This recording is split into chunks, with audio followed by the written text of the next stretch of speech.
नमस्ते, Vande Mataram. Revolution India channel पर आप सबका हार्दिक स्वागत, अभिनंदन। दर्शकों, जैसा कि हर बार मैं वायदा करता हूं आप सबसे, किसी ना किसी ऐसी शख्सियत से आप सबको रूबरू कराएंगे। और आज चौधरी रणवीर सिंह विश्वविद्यालय में बतौर मुख्य अतिथि माननीय कुलपति Pandit Lakshmichand state university performing and visual arts माननीय श्री गजेंद्र चौहान जी हमारे साथ मौजूद हैं। रिवॉल्यूशन इंडिया चैनल पर आपका हार्दिक स्वागत, अभिनंदन। धन्यवाद।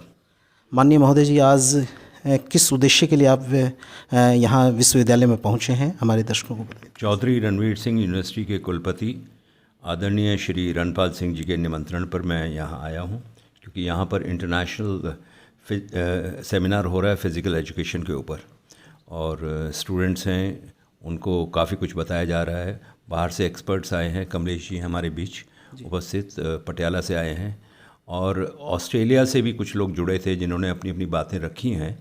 और वो बातें जो फ़िज़िकल एजुकेशन के विषय में स्टूडेंट्स को करनी चाहिए, या किसी भी व्यक्ति को फ़िज़िकल एजुकेशन उसकी ज़िंदगी में बहुत अहम जगह रखता है, क्योंकि अपने आप को आप मेंटेन करें, अपने आप को आप स्वस्थ रखें। अगर आपका शरीर, सोल, माइंड सब स्वस्थ है तो आप अपने दीर्घायु हो सकते हैं, आपकी लंबी आयु हो सकती है। तो उस विषय को लेकर एक सेमिनार का अटेंड करने के लिए मुझे मुख्य अतिथि के तौर पे यहाँ के कुलपति साहब ने निमंत्रण भेजा था और मैंने उसे स्वीकार किया। जी, दर्शकों, मैं बताना चाहता हूँ, जिन शख्सियत को आप सब और हम सब देख रहे हैं, माननीय श्री गजेंद्र चौहान जी फिल्मी कलाकार, महाभारत का एक ऐसा सीरियल जिसको देखने के लिए सड़कें रुक जाया करती थी, और ऐसी शख्सियत हमारे साथ मौजूद हैं, बतौर माननीय कुलपति के पद को सुशोभित कर रहे हैं। उन्हीं से जानते हैं कि Pandit Lakshmichand state university performing and visual arts का विज़न क्या है, और उससे देश व प्रदेश के बच्चे किस प्रकार जुड़ सकते हैं। देखिए, सबसे पहले तो मैं धन्यवाद करना चाहूँगा यहाँ के माननीय मुख्यमंत्री जी का, जिन्होंने मुझे ये अवसर दिया कि सिनेमा के जो एकेडमिक्स हैं उसमें मैं अपनी कुछ योगदान दे सकूँ।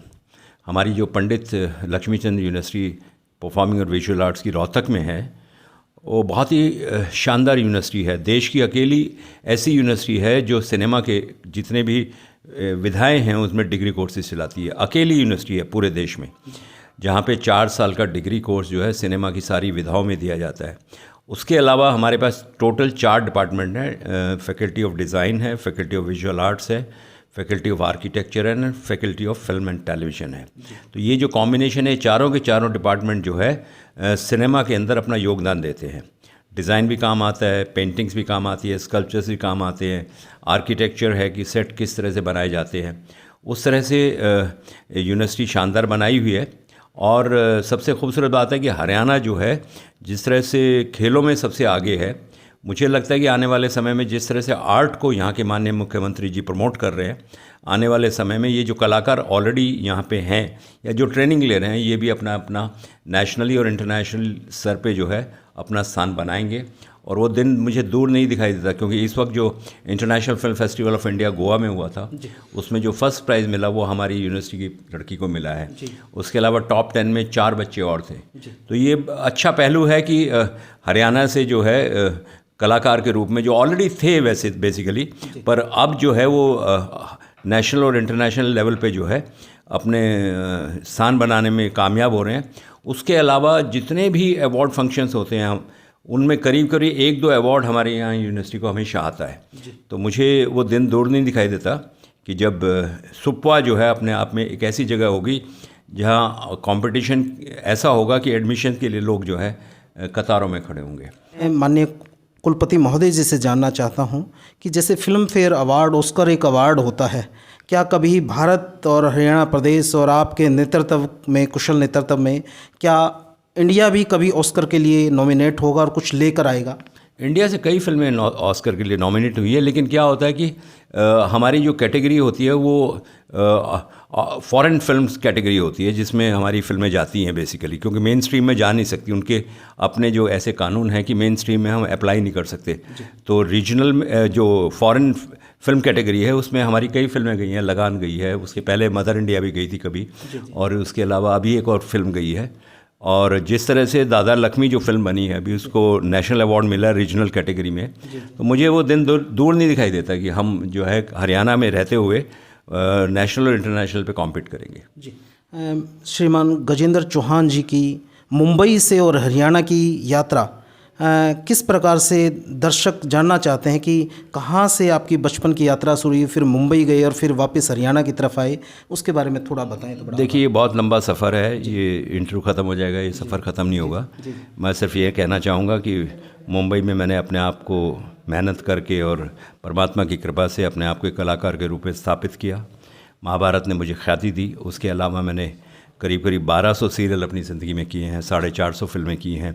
देश की एक भी भाषा ऐसी नहीं है जिसमें मैंने फ़िल्म ना की हो। क्या बात। बल्कि हरियाणवी में से ही मेरा कैरियर शुरू हुआ था 1985 में, जब मैंने शोना नाम की एक पिक्चर थी जो घरौंदा एक जगह है वहाँ पे, घरौंदा करनाल के बाद वहाँ शूटिंग की थी और वो फिल्म बहुत चली थी उस समय, चंद्रावल से पहले की बात है। तो गर्व होता है मुझे, मेरी बैकग्राउंड हरियाणा से है। अच्छा। कभी हमारे पूर्वज जो हरियाणा से माइग्रेट किए थे, तो यहाँ की भाषा, यहाँ के कल्चर को मैं अच्छी तरह समझता हूँ। तो मेरा सफ़र बहुत लंबा रहा है, 40 वर्षों का सफ़र है। 1982 में मैंने शुरू किया था और फिल्म इंस्टीट्यूट गया था और वहाँ पे गोविंदा, आदित्य पंचोली, चंकी पांडे और मैं, हम लोग सब एक ही बैच के थे।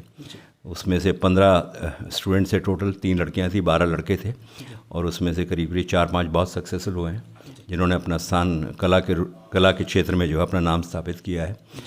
अभी रही बात कि मुंबई टू रोहतक, ये उल्टी गंगा कैसे बही, ये उल्टी गंगा नहीं है, ये मैं भारतीय जनता पार्टी का एक सिपाही हूँ और मुझे जब जो आदेश होता है, सरकार ने मुझे आदेश दिया। इसके पहले मैं फिल्म एंड टेलीविज़न इंस्टीट्यूट का चेयरमैन था, उसके बाद दूरदर्शन पे मैंने काम किया और अभी पिछले कुछ दिनों पहले माननीय मुख्यमंत्री जी का मुझे आदेश हुआ कि यूनिवर्सिटी जो है बहुत यूनिक है अपने आप में, ऐसी यूनिवर्सिटी पूरे देश में नहीं है। बल्कि आपको ये बताऊं कि हमारे यहाँ बहुत सारी चीज़ें ऐसी हैं जो ना बॉम्बे इंडस्ट्री में है, ना मद्रास यूनिवर्सिटी में है, ना कलकत्ता यूनिवर्सिटी में है। हमारे पास 7.1 ऑडियोग्राफी सिस्टम है जो सिर्फ हॉलीवुड में है, ना बॉलीवुड में है, ना मद्रास में है, कहीं भी नहीं है। उसके अलावा हमारे पास इलेक्ट्रॉनिक तरापा है, जो लाइटें होती हैं वो सब कंप्यूटराइज्ड हैं और वो कंप्यूटराइज नीचे बैठ के मूव कर सकते हैं। बॉम्बे इंडस्ट्री में भी आज ऊपर जाके जो है लाइटें मूव करनी पड़ती हैं। तो ये जो बहुत खूब बड़ी, मुझे लगता है जिस व्यक्ति ने, शायद भूपेंद्र सिंह हुड्डा जी के समय में ये बनी है और उस टाइम जो है किसी ने बहुत ही अच्छा दिमाग लगा के इसको बनाया है और स्टूडेंट्स जो है इस वक्त उसका फ़ायदा उठा रहे हैं। जब से मैंने ज्वाइन किया है मैंने करीब 40 बड़े काम कर चुका हूँ और स्टूडेंट्स के लिए अब जो है जितने भी एक्सपर्ट्स मैं बुलाता हूँ सब बॉम्बे से बुलाता हूँ, मेन स्ट्रीम से बुलाता हूँ।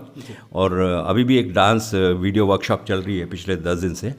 और उसके अलावा बहुत सारे काम ऐसे हैं जो अधूरे थे। फाइट नहीं सिखाई जाती थी, डांस नहीं सिखाया जाता था। फिर उसके अलावा अभी मैंने माइमिंग का एक कोर्स कराया है कि माइमिंग भी एक्टर को आनी चाहिए। तो ऐसे बहुत सारी चीज़ें हैं जो डेवलप कर रहे हैं। बहुत सारी सुविधाएं जो नहीं थी उनको मैंने मुहैया करवाया है अभी। तो मुझे लगता है कि जिस तरह से काम हो रहा है यूनिवर्सिटी में, बहुत जल्दी सुप्पा जो है अपने आप में name to be compete with होगा। दर्शकों बड़ा आभार व्यक्त करते हैं माननीय गजेंद्र चौहान जी का, अपना कीमती समय हमें दिया। और निश्चित तौर पर जब आपसे चर्चा की तो निश्चित तौर पर फिल्म इंडस्ट्रीज़ का और ख़ासकर हरियाणा के कलाकारों को एक उम्दा प्लेटफॉर्म मिलेगा और निश्चित तौर पर ऑस्कर में भी शामिल होंगे और वहाँ से कुछ ना कुछ अर्जित करेंगे। इसी सोच और इसी विचार के साथ हम मौजूद हैं। हमारे साथ अन्य मेहमान माननीय उप कुलपति चौधरी रणवीर सिंह विश्वविद्यालय श्री रणपाल जी हैं। सर, आज के इस कार्यक्रम में माननीय गजेंद्र चौहान जी आए हैं, तो आज के कार्यक्रम के बारे में बताएं सर। मैं पहले तो धन्यवादी हूँ, गजेंद्र चौहान जी ने मुझे जो है इस काम के लिए समय दिया और एक इंटरनेशनल कॉन्फ्रेंस हमारे यहाँ जो यूनिवर्सिटी में हो रही है वो स्पोर्ट्स के ऊपर, उसमें बाहर से भी कुछ जो जुड़े हुए हैं लोग, ऑनलाइन भी, और बहुत से 2 दिन तक ये कार्यक्रम चलेगा जिसमें स्पोर्ट्स के विभिन्न आयामों पर जो है विचार विमर्श होगा। तो अब इसी तरह की एक्टिविटी चल रही हैं, कोई दूसरे और कई आइटम वो साथ के साथ जो है चलते हैं दूसरे उसमें डिपार्टमेंट्स में। इन्हीं गतिविधियों को लेकर हम चाहते हैं कि यूनिवर्सिटी हमारी विकास करे और अच्छा नाम कमाए। हमारे साथ एक और अन्य मेहमान हैं। डॉक्टर साहब, आपका हार्दिक स्वागत अभिनंदन। मैं प्रोफेसर ML कमलेश हूँ जी। घर तो मेरा पटियाला है और मैं government college of physical education Patiala से पढ़ा भी हूँ और वहाँ मैं प्रोफेसर भी था जी। उसके बाद मैं केरला चला गया तो स्पोर्ट्स अथॉरिटी ऑफ इंडिया के अंदर, तो वहाँ पर मैं प्रिंसिपल था 14 साल। वहाँ से 2002 में मैं रिटायर हो के आया। तो आज ये एक बहुत अच्छा मौका मिला यहाँ बच्चों से और टीचर से और यूनिवर्सिटी के स्पोर्ट्स जो मैनेजमेंट है उन लोगों से बात करने का। तो जो ये उन्वान है इसका इस सेमिनार का, वो ये था कि recent trends in physical education and sports sciences. जी। तो मेरा जोर इस बात पे है कि देखिए आज की दुनिया में साइंस के बगैर स्पोर्ट आगे नहीं बढ़ सकता। जितने भी प्रोफेशनल स्पोर्ट्स हैं या अमेचर स्पोर्ट्स हैं, ओलंपिक लेवल के स्पोर्ट्स हैं, सबको बैकअप चाहिए। और वो बैकअप आएगा जो स्पोर्ट्स साइंसेज से, क्योंकि साइंसेज जो हैं वो आपको ये समझाते हैं, बताते हैं कि सिस्टमैटिक तरीका क्या है किसी चीज़ को डेवलप करने का। तो स्पोर्ट्स को एक दिन में तो डेवलप होता नहीं है, होते होते होता है। तो उसके लिए हर स्टेज के ऊपर कहाँ क्या इनपुट्स चाहिए, कहाँ क्या अच्छी चीज़ चाहिए, और यहाँ तक कि क्या यूनिवर्सिटीज़ में ऐसे कोर्सेज चलें जिससे कि टीचर्स का भी मेयार अच्छा हो, कोचेस का भी स्टैंडर्ड ऊंचा हो, और जो स्पोर्ट्स पर्सन्स हैं उनको भी बैकअप मिले और उनकी परफॉर्मेंस अच्छी हो। मुझे बहुत खुशी होती है जब मैं सुनता हूँ कि हरियाणा के बच्चे जो हैं, मैं भी हरियाणा में 56 में पोस्टेड था, 3 साल फरीदाबाद में था, मैट्रिक भी मैंने वहाँ से की। तो इसीलिए मेरा जुड़ाव जो है, और मुझे कोई आदमी ये मानता ही नहीं है कि मैं पंजाबी हूँ, क्योंकि मैं जो भाषा बोलता हूँ वो भाषा है जो पंजाब कम बोलते हैं, पंजाबी कम बोलते हैं। तो कि ये मुझे पता लग रहा है कि बहुत सारे बच्चे जो हैं वो बहुत कुछ सीखना चाहते हैं। तो मुझे कहा गया कि हम बैठ के इस बात पर विचार विमर्श करेंगे कि क्या छोटे छोटे ऐसे कोर्सेज चलाए जा सकते हैं जिससे कि इंडिविजुअल परफॉर्मेंस भी अच्छी हो और प्रोफेशनल लेवल पे जो कोचेज हैं और टीचर्स हैं उनकी भी परफॉर्मेंस अच्छी हो। तो ये मुद्दा था आज की मेरी बात का। जी। दर्शकों, जब सरकार किसी बारीक से बारीक बिंदु पर इतनी गहनता और सघनता से विचार करती है और उस विषय के विशेषज्ञों को जब उन उच्च पदों पर नियुक्त करती है, तो निश्चित तौर पर उन विद्यार्थियों का भविष्य सुरक्षित है, उज्जवल है, और उन विश्वविद्यालयों का जो इनिशियल स्टेज पे हैं, निश्चित तौर पर वो कोई ना कोई एक कीर्तिमान स्थापित करेंगे। देखते रहिए रिवॉल्यूशन इंडिया। फिर किसी अन्य दिन किसी अन्य शख्स से रूबरू कराएंगे। जय हिंद, जय भारत, वंदे मातरम।